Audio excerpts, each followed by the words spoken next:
नमस्कार दोस्तों, आज हम पढ़ेंगे carbon and it's compounds, carbon एवं उसके यौगिक। सबसे पहले पढ़ेंगे हम कार्बन होता क्या है। तो सबसे पहले पढ़ेंगे कार्बन के बारे में। कार्बन एक एलिमेंट है, पदार्थ है जो कि हमें आप सभी इसे भली भांति जानते हैं कि कार्बन, जैसे कि किसी भी कागज़ को जलाने पर जो काला काला जो बच जाता है वो भी उसमें कार्बन ही होता है।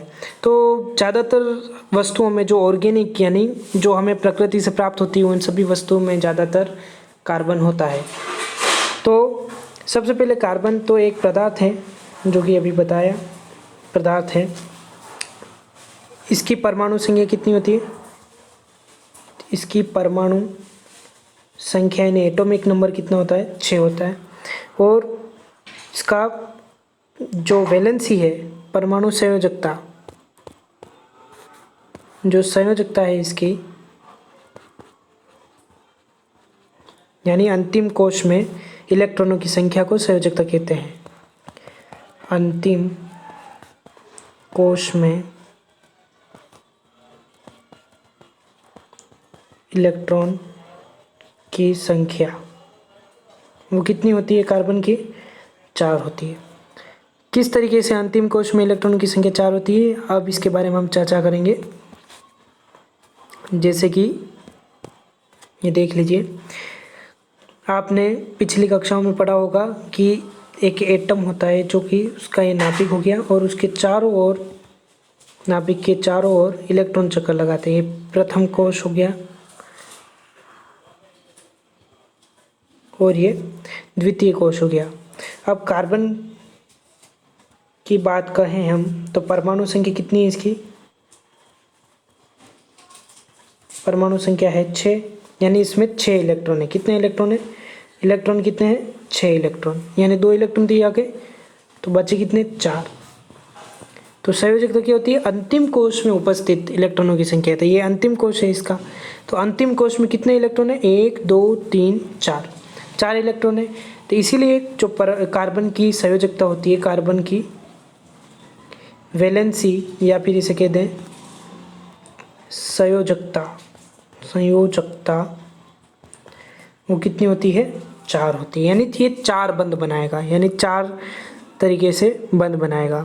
तो कैसे बंध बनाता है जैसे देखते हैं। ये कार्बन है, एक कार्बन ले लिया जैसे कि, और इसके कितने हाथ है? अब 4। ये 4 जनों से हाथ मिलाएगा, है ना। 4 कोई भी जैसे कि हाइड्रोजन ले लिया। हाइड्रोजन का सिंबल क्या होता है? H। और हाइड्रोजन की जो वैलेंसी होती है वो क्या होती है? 1, यानी एक बंध बना सकता है हाइड्रोजन। तो ये जैसे यहाँ हाइड्रोजन लगा दिया, ये हाइड्रोजन लगा दिया, ये हाइड्रोजन लगा दिया, ये हाइड्रोजन लगा दिया, तो कार्बन की क्या हो गई? संयोजकता पूरी हो गई। अब देखिए कार्बन की संयोजकता, इसी पर हमें इसका नाम क्या है ये भी तो पता लगना चाहिए ना। साइंस में धीरे धीरे प्रगति हुई और फिर इनके ये जो यौगिक बना है इसका नाम पता लगाना आवश्यक हुआ। तो ये हम नेक्स्ट वीडियो में इसका नाम पता लगाएंगे, IUPAC के बारे में हम पढ़ेंगे। तो सबसे पहले आज मैं इतना ही समझा सकता हूँ आपको कि हाइड्रोकार्बन क्या होता है। तो सबसे पहले हम पढ़ेंगे हाइड्रोकार्बन। हाइड्रोकार्बन के बारे में हम पढ़ेंगे कि हाइड्रोकार्बन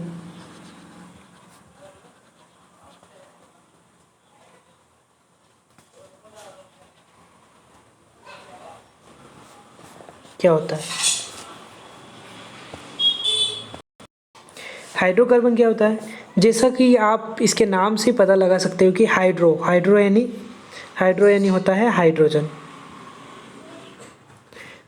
और कार्बन यानी वे यौगिक जिनका निर्माण हाइड्रोजन तथा कार्बन के द्वारा होता है, यानी जिसमें हाइड्रोजन और कार्बन से मिलकर जो यौगिक बनते हैं वो क्या कहलाते हैं? हाइड्रोकार्बन। अब हाइड्रोकार्बन जैसे कि हमने अभी पढ़ा था कि CH4 वो जो बना था वो भी एक हाइड्रोकार्बन है, जिसमें 1 कार्बन है और 4 हाइड्रोजन है। उसी प्रकार हम पढ़ेंगे कि हाइड्रोकार्बन कितने प्रकार के होते हैं। तो हाइड्रोकार्बन जो होते हैं,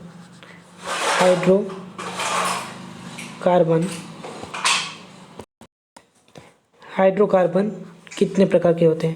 तो हाइड्रोकार्बन मुख्य रूप से 3 प्रकार के होते हैं। सबसे पहला होता है एल्केन, जिन्हें हिंदी में ऐसे लिखते हैं। दूसरा होता है एल्कीन, जिन्हें हिंदी में इसी तरीके से। और तीसरा होता है एल्काइन।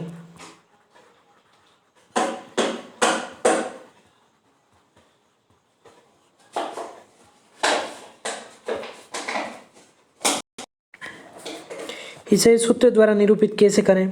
तो देखिए, एल्केन, एल्केन यानी सिंगल बॉन्ड, एकल बंध, जिसके कार्बन और हाइड्रोजन के बीच में यदि एकल बंध होगा तो उसे कहेंगे एल्केन यानी सिंगल बॉन्ड।